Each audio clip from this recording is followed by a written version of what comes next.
RO filter support में आपका स्वागत है। दोस्तों आज हम देखने वाले हैं कि एनएफ मेम्ब्रेन और आरओ मेम्ब्रेन में क्या फ़र्क है। मतलब जो एनएफ मेम्ब्रेन है तो वो क्या काम करती है और जो आरओ मेम्ब्रेन है तो वो क्या काम करती है, तो इसके बारे में आज हम देखेंगे। आज हम दोस्तों RO membrane versus NF membrane देखने वाले हैं। मतलब आरओ मेम्ब्रेन बेटर है या फिर एनएफ मेम्ब्रेन बेटर है। दोस्तों मैं आपको ये भी आज बताने वाला हूँ कि आपके लिए बेस्ट आरओ मेम्ब्रेन है या फिर एनएफ मेम्ब्रेन है।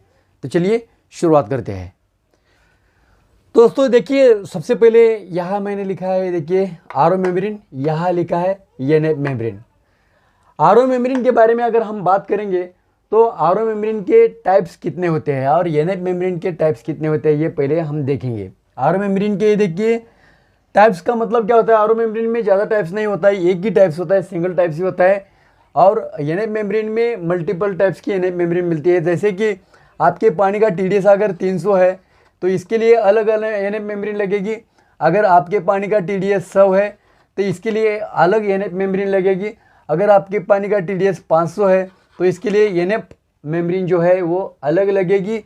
और अगर 1000 है तो इसके लिए अलग एनएफ मेम्ब्रेन लगेगी। मतलब एनएफ मेम्ब्रेन का फंडा ये है कि अलग अलग टीडीएस के ऊपर जो इनपुट पानी का टीडीएस होता है तो अलग अलग इनपुट पानी के टीडीएस के ऊपर अलग अलग टाइप की एनएफ मेम्ब्रेन यूज़ की जाती है। लेकिन आरओ मेम्ब्रेन में दोस्तों आपका टीडीएस कितना भी हो, 100 से लेकर 1000 तक टीडीएस कौन सा भी हो, तो एक ही टाइप की आरओ मेम्ब्रेन आपको मिलेगी। और इस आरओ मेम्ब्रेन का टाइप रहेगा 0.001। मतलब ये फिल्ट्रेशन साइज है दोस्तों। तो इसी टाइप की आरओ मेम्ब्रेन आपको यूज़ करनी पड़ेगी, कौन सा भी टीडीएस हो। लेकिन एनएफ मेम्ब्रेन में क्या होता है दोस्तों, इसके लिए अलग टाइप का फिल्ट्रेशन साइज होता है, इसके लिए अलग टाइप का फिल्ट्रेशन साइज होता है, इसके लिए अलग टाइप का फिल्ट्रेशन साइज होता है। मतलब 0.0015, 0.001, 0.00005। तो इस टाइप की जो फिल्ट्रेशन साइज होती है उसमें वेरिएशन होता है। जैसा ही टीडीएस में वो कम ज़्यादा हो जाता है वैसा ही उसका जो फिल्ट्रेशन साइज होता है उसमें वेरिएशन होता है या कम ज़्यादा होता है। तो दोस्तों बेसिकली ये चीज़ें हम देखने वाले हैं कि आरओ मेम्ब्रेन और एनएफ मेम्ब्रेन। अगर आप आरओ मेम्ब्रेन यूज़ करते हैं तो आपके वाटर प्यूरीफायर में क्या बदलाव होगा, अगर आप एनएफ मेम्ब्रेन यूज़ करते हैं तो आपके वाटर प्यूरीफायर में क्या बदलाव होगा। अगर आप आरओ मेम्ब्रेन यूज़ करते हैं तो अपने वाटर प्यूरीफायर में आपको सबसे पहले टीडीएस एडजस्टर लगवाना पड़ेगा। क्या लगवाना पड़ेगा? TDS adjuster. क्योंकि आरओ मेम्ब्रेन टीडीएस सेट नहीं करती, या फिर आरओ मेम्ब्रेन टीडीएस आपको जितना टीडीएस चाहिए या फिर सेल्फ सेट नहीं करती है, या फिर जो पानी का टीडीएस है तो ये मेंटेन नहीं करती आरओ मेम्ब्रेन।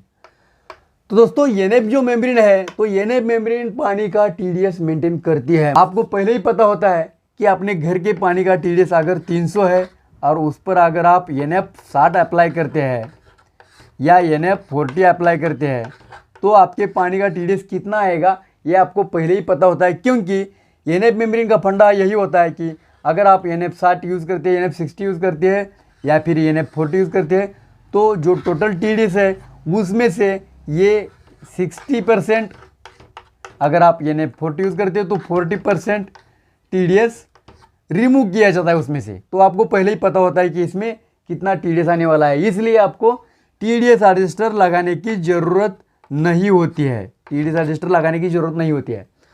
सबसे बड़ा फर्क यही है आरओ मेम्ब्रेन और एनएफ मेम्ब्रेन में। आरओ मेम्ब्रेन को टीडीएस एडजस्टर लगाने की ज़रूरत होती है, एनएफ मेम्ब्रेन को टीडीएस एडजस्टर लगाने की ज़रूरत नहीं होती है।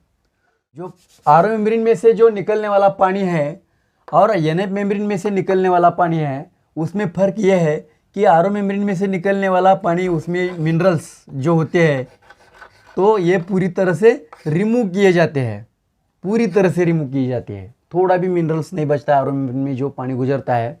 और एनएफ मेम्ब्रेन में से जो पानी गुजरता है, मतलब एनएफ मेम्ब्रेन यूज़ करने से क्या होता है, मिनरल्स रिमूव नहीं किए जाते हैं। ये ध्यान में रखिए, ये सबसे बड़ा फर्क है। मिनरल्स रिमूव नहीं किए जाते हैं, मिनरल्स रिमूव किए जाते हैं आरओ मेम्ब्रेन में। तो आरओ मेम्ब्रेन है उसमें क्या होता है, 80 जीपीडी, 100 जीपीडी, 150 जीपीडी, 300 जीपीडी। तो इस टाइप के आरओ मेम्ब्रेन आपको मिल जाते हैं। लेकिन एनएफ मेम्ब्रेन में क्या होता है, NF20, NF40, NF60, NF80, तो इस टाइप के NF मेम्ब्रेन आपको मिल जाते हैं। इसका मतलब होता है NF20 का मतलब क्या होता है, आपने पानी में जो भी TDS है उसमें से 20% रिमूव करेगा, आपने पानी में जो भी TDS है उसमें से 40% रिमूव करेगा, 60% रिमूव करेगा, 80% रिमूव करेगा। तो ये अर्थ होता है NF मेम्ब्रेन का 20, 40, 60 और 80 का अर्थ यही होता है। और RO मेम्ब्रेन में 80 GPD, 100 GPD, 150 GPD और 300 GPD, ये जो GPD है तो ये पानी का जो फ्लो होता है FLOW, तो ये जो फ्लो होता है तो ये फ्लो के रिलेटेड ये मेजरमेंट है 80 GPD, 100 GPD। तो इसका TDS से कुछ लेना देना नहीं होता है। पूरा की पूरा जो मेम्ब्रेन्स है ये, तो उसमें से पानी निकलेगा 95% के आगे उसमें जो कंटेंट्स होते हैं तो वो रिमूव किए जाते हैं।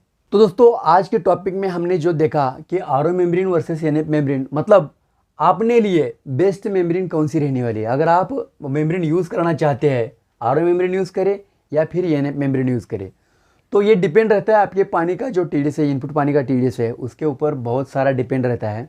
अगर आपके पानी का TDS 500 के अंदर है, 500 के अंदर है, तो आपका पानी इतना ज़्यादा हेवी नहीं है, आप NF मेम्ब्रेन यूज़ कर सकते हैं। आपका पानी अगर 500 प्लस है, वैसे 500 प्लस में भी NF मेम्ब्रेन अप्लाई हो जाती है, लेकिन अगर आपको 500 प्लस पानी का TDS है, मतलब ये पानी थोड़ा हार्ड लगता है, तो उस पर आप RO मेम्ब्रेन यूज़ कर सकते हैं। लेकिन आपके पानी का TDS अगर कम है, बहुत कम है, तो उसमें आप NF मेम्ब्रेन अप्लाई कर सकते हैं। तो RO मेम्ब्रेन से NF मेम्ब्रेन कई गुना ज़्यादा अपने सेहत के लिए बेटर मानी जाती है। तो दोस्तों आपके समझ में आया होगा कि RO मेम्ब्रेन और NF मेम्ब्रेन में क्या फ़र्क है। तो ये वीडियो अगर आपको अच्छा लगा है तो लाइक कीजिए, नहीं तो सब्सक्राइब कर दीजिए। आज के लिए इतना ही, मिलते हैं तब तक के लिए थैंक यू।